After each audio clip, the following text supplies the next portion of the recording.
Hi everyone, welcome to Nestila's Kitchen.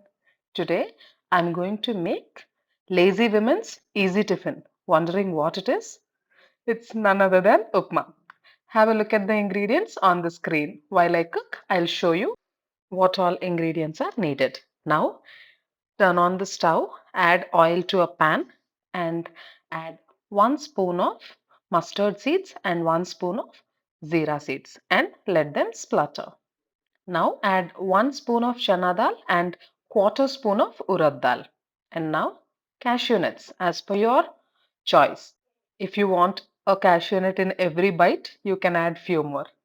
Once our dry items are roasted, add 1 cup of chopped onions and few curry leaves and 2 to 3 slitted green chilies.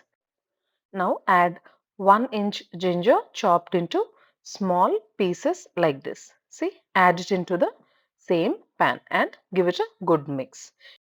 Do not over fry onions. For our upma, onions must be just the raw smell must go. Now add 1 cup of rava and give it a good mix. Simultaneously take 3 glasses of water and boil that water. Also add salt when you are boiling the water. Once the rava color turns to little brownish, add this boiling water into this pan. See, be little far from the stove, add it and give it a good mix.